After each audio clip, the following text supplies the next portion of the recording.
Un golasso pour Kylian Mbappé qui enflamme enfin les médias espagnols. L'OM qui chambre les Verts, moqués par leurs propres supporters, et un scandale.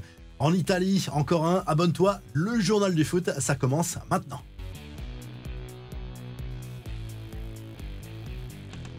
On retrouve petit à petit le Kylian Mbappé que l'on aime. L'attaquant français a été brillant dimanche à Bernabéu en Liga lors de la victoire 4-2 face au FC Séville. L'ancien Parisien a marqué dès la 10e minute sur une frappe imparable, un but magnifique avant d'être décisif également sur le 4e but merengue avec une passe D pour Brahim Diaz. Ça fait le bonheur de la presse madrilène qui salue ce lundi les progrès de Kylian Mbappé. Il a lâché quelques mots au micro de la chaîne du club, histoire de faire un petit bilan de son début de saison. Lui-même reconnaît avoir touché le fond face à Bilbao début décembre, mais ce match apparemment lui a fait du bien, lui a servi de déclic en quelque sorte.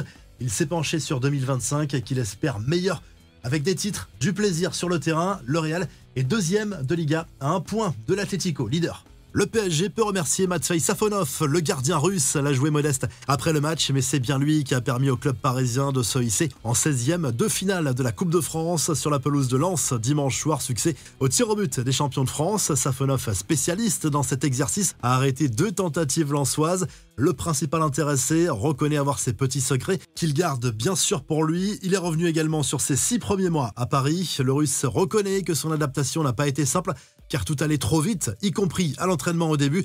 Il estime être totalement prêt aujourd'hui. Nouveau coup de pression, en tout cas, envoyé à Donnarumma. Du côté de l'OM, tous les voyants sont au vert en cette fin d'année. Le club olympien s'est offert une balade à Saint-Etienne, 4-0 pour valider son billet pour les 16e de finale de la Coupe de France. L'attaquant olympien Neil Maupay a chambré les verts après la rencontre en publiant une photo de lui accompagnée d'une chanson parodique de Julien Cazard sur les réseaux sociaux. Les paroles parlent notamment d'une équipe de tocards pour qualifier la SSE avec un groupe à laisser croupir en Ligue 2.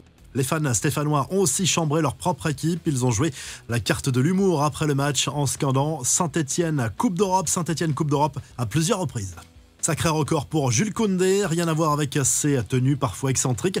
L'international français a surtout disputé 70 matchs en 2024.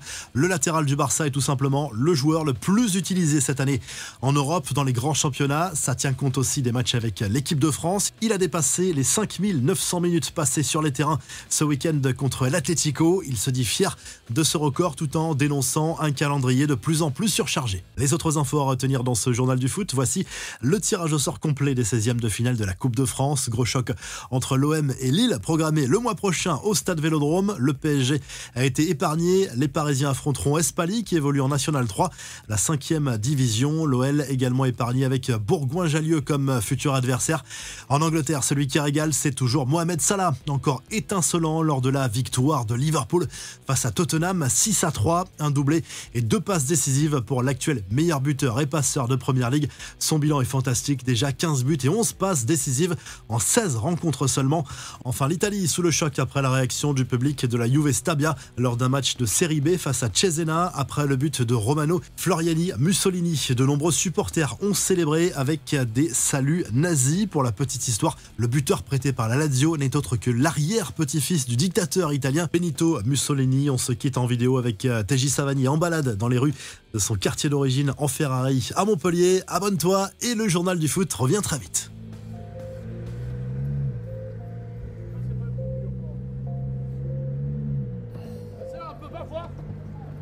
Et là, il y a le papa là. Non, le mot il se lève. Il y a Bando qui se lève. Faut changer les frais, ils sont morts.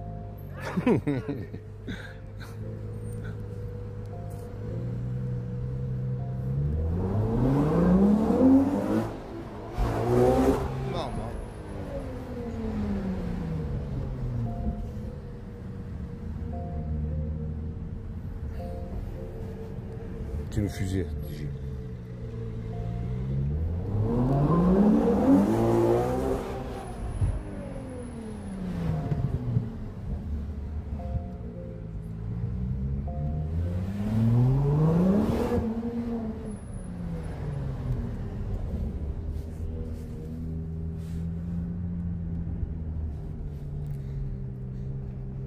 Il marque bien pour ça.